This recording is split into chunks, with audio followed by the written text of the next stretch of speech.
For tag-along group rides, I choose a bike with a zip to keep up with more powerful, fresher designs, and the Model 35 Panther Villers is well suited to single carriageway roads with a UK limit of 60 miles per hour. A light drizzle greets me at breakfast time. I pull on my oversuit and strap a bag to the carrier for any autojumble bargains I may happen upon, and to take my waterproof one-piece for promised sunshine later in the day.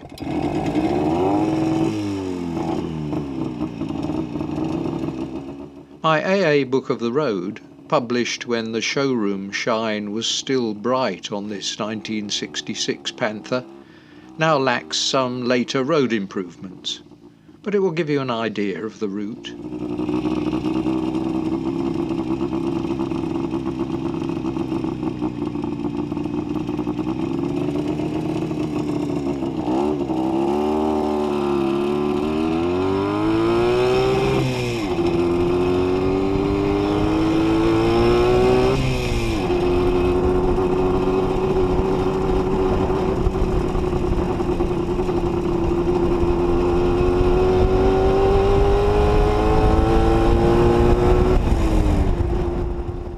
Starting east of Peterborough, we ride north of the city on a parkway built in the 1970s, heading for our meeting point to the west in Wansford village. There's a fine drizzle on the fly screen and the road's damp, which may put off some riders. To add to the excitement, thunderstorms are forecast for later in the day. My fellow riders from South Links and Peterborough Vintage Motorcycle Club know I'll abandon them later to join up with Panthers at the venue. The Founders' Day event at Stanford Hall in Leicestershire also hosts many one-make club stands.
Hey, Barry.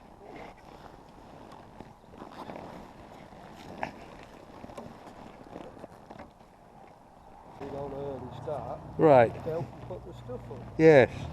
And I said to Malcolm about it, and he said, don't worry about that, I'll already be up. He said. As we stand chatting, John and Carol roll up on the BSA A10, and Phil, BMW mounted, soon joins us outside the Haycock Hotel. Ah, we were just discussing who we might see this morning. Just made it. It's just going to be a few showers, I think. Is it just about 8? I didn't bring any water, please. The heavy rain is forecast for later in the day, isn't it? Is it? Thundery Well, yeah. showers. Oh, That's what we thought. We thought, well, we'll go early Yeah. with you lot, and Yeah. we'll probably leave about 3:30. Right, yeah. morning. Morning. Morning, Phil. Where's Mickey? Oh, she's having an at-home day because the kids are coming this afternoon, so Ah, Then you got the bedroom. I've run away. A cartoon on the frontage depicts a local folklore tale in which a man fell asleep in a hayrick and was washed down the River Nene. Awaking here, he asked a traveller on the bank where he was, and hearing the answer responded, "What, Wansford in England?" As folk tales go, it's something of a lightweight, apparently a cheap poke at yokeldom, but Daniel Defoe thought it worth relating in a book published in the early 1700s. Phil comments on the Panther's number plate, which conforms to required letter height and width, if not precisely to style. I believe it's based on an orange typeface called Sunshine. a friend said, I don't like your number plate. Looks like you painted it with your finger. Oh, it does have a little, it's very sort of, I'm trying to think, sort of,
Just 5 of us then on this dull day.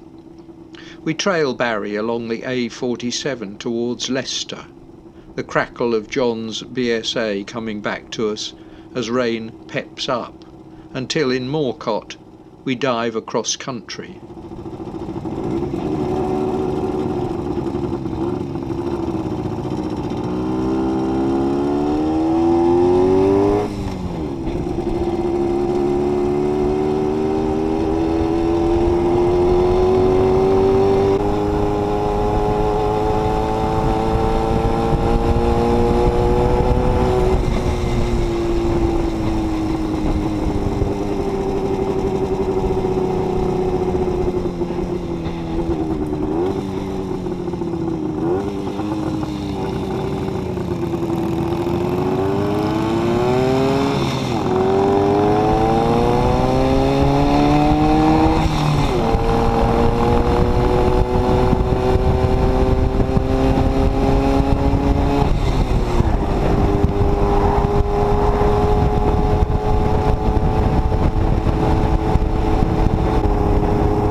Ahead is the magnificent Haringworth Railway Viaduct, a Victorian brick structure completed in 1878, which spans the Welland Valley.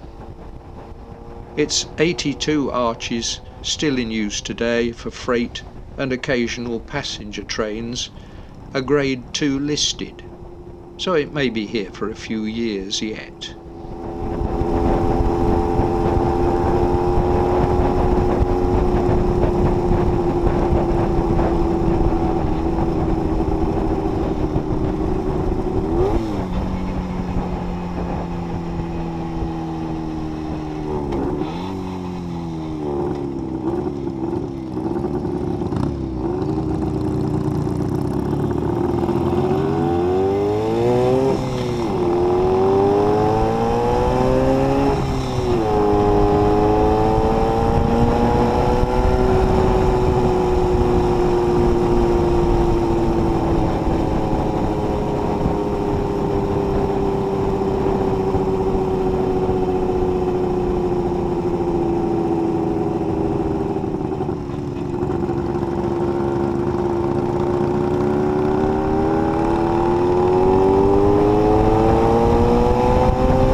These twisty roads, familiar to us, can catch an unwary rider. I once came across a motorcycle being retrieved from a hedge here, the rider shamefaced but unhurt. The Model 35 doesn't disgrace itself, keeping pace with the accelerating 500 and 650 twins. A glance in my mirror shows Phil keeping pace comfortably in a faint haze of two-stroke exhaust.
climb ahead has me hanging on to third gear to keep pace with the bigger bikes.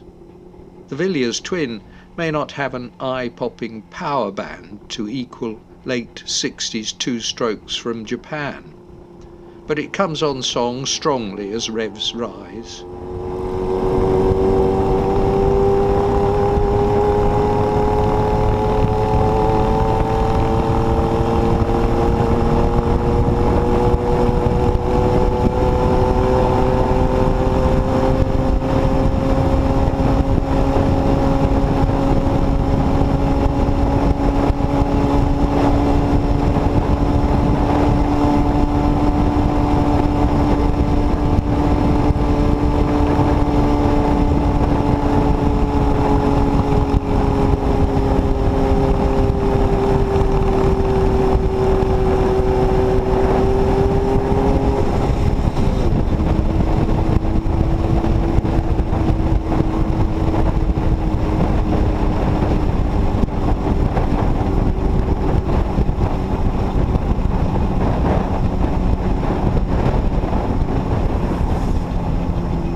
The 2T engine thrives on a diet of 10% ethanol fuel at 33 to 1, with fully synthetic two-stroke oil mixed in the tank.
The rain stops and roads begin to dry as we join the Corby Road into Market Harborough, where contraflow lights test our patience.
Tiger builds up some smoke, but clears again as we thread through the town and head for Lutterworth.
Though the Model 35's tank was full at the start, I make a mental note of filling stations.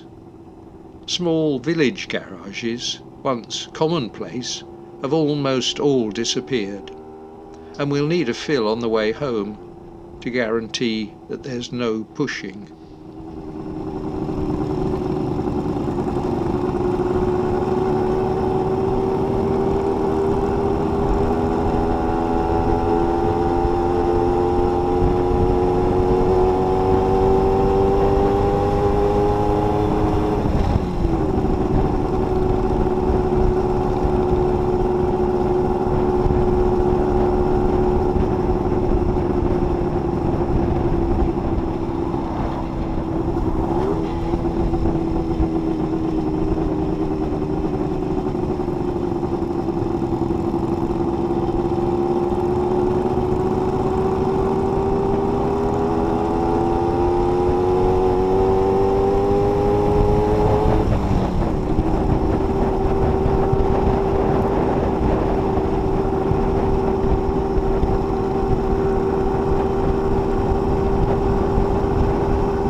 In North Kilworth, our leader turns off towards Stanford Hall, where, dropping into second gear, my foot slips off the lever.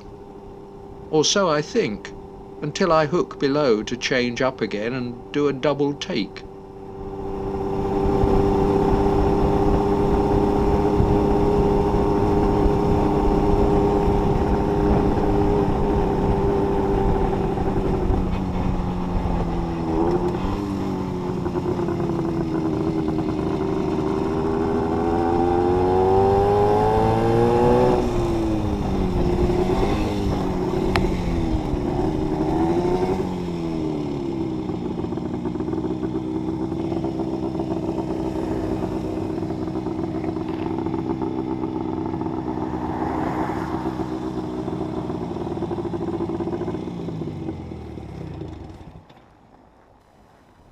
I stop and push into a side road, where Phil joins me a moment later with bad news.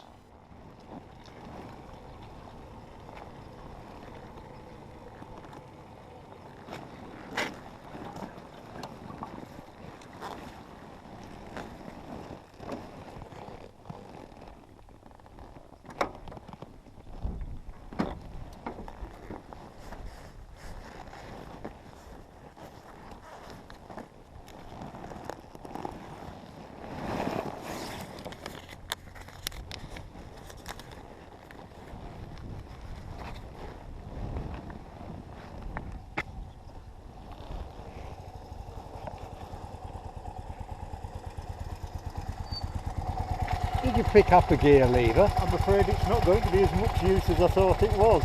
Oh, there you go. That's why it fell off. Yeah, bloody hell. I thought it'd maybe just come off the spline, but Yeah, that's what I thought. Oh, I can see. Oh, okay. I have some mole grips that you could maybe... Yeah, I could probably get to the Which gear are you in? second gear. Okay. I think I changed down into second to that corner. That's what I was just doing. Right. I'll try it.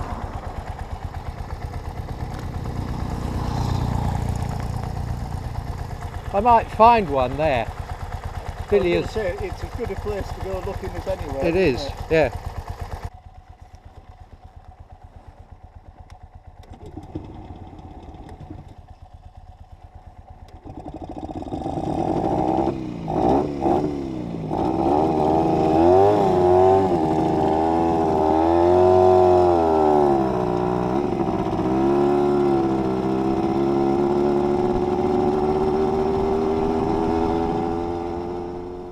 The Dynastart gets us going to cover the last miles in second gear. I ride the clutch at the gate and ask a puzzled ticket seller to fish for the £10 note I have tucked into my glove.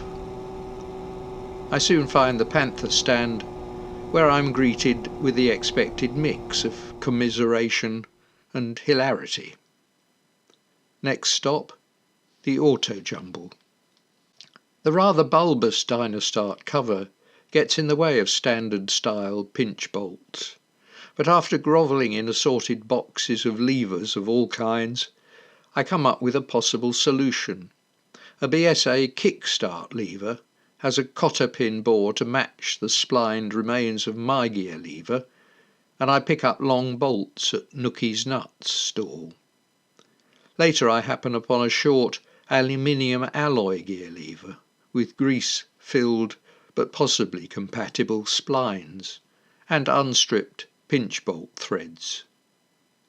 Back at the Panther, I tap it on, a near perfect fit, if a little bit short for permanent use.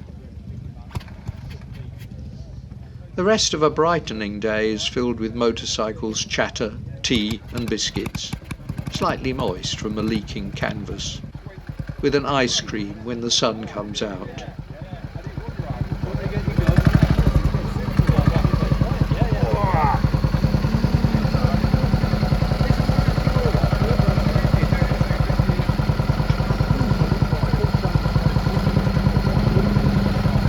Rain about, that's what it is. Having a song.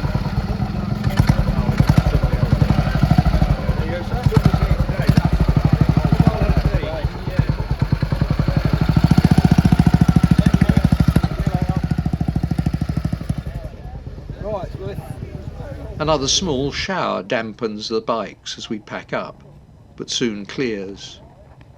I leave my waterproof suit on the carrier and find fuel for the solo run home.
I'm not keen to moither myself up in a waterproof suit, and by the nature of side road travel, storm clouds ahead can often appear sentient, dodging this way and that to remain tantalisingly ahead.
My reluctance to be intimidated faces off against a desire to stay dry, and after a while caution takes the upper hand.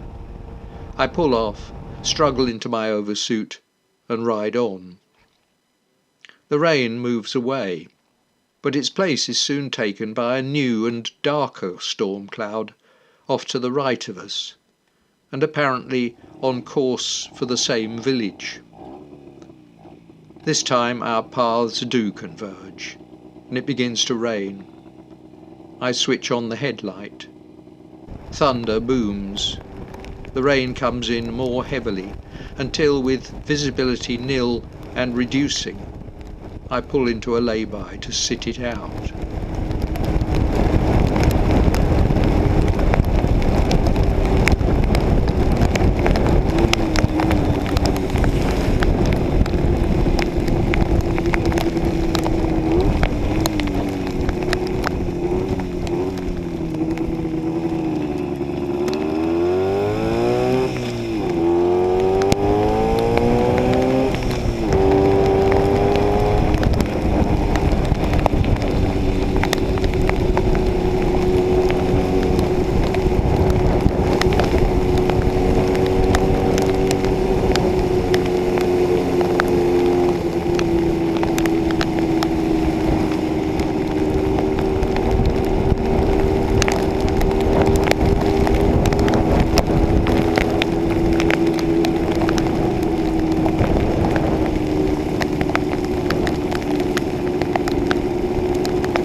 Hands raised to stop my gloves filling, I slip into a wet ride reverie, recalling a long ago run with friends when, hitting a similar summer storm, we stopped and ran for shelter in a wood.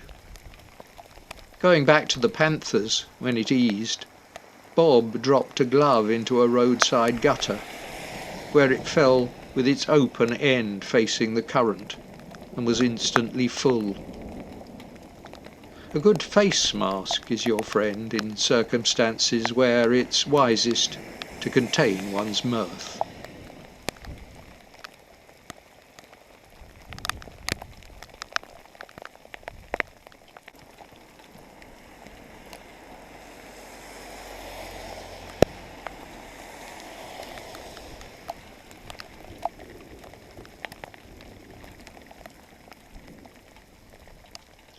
I watch cars ploughing through until the downpour eases, fire up the Panther and ride on to roll in at home in surprisingly dry condition.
No chance of a photo opportunity for Angie, like this one following a similarly wet ride, without waterproofs, but with leathers tucked into my boots. I make a note in my little book. We need a more permanent solution to the broken gear lever before a planned ride to this year's Ratty Rally.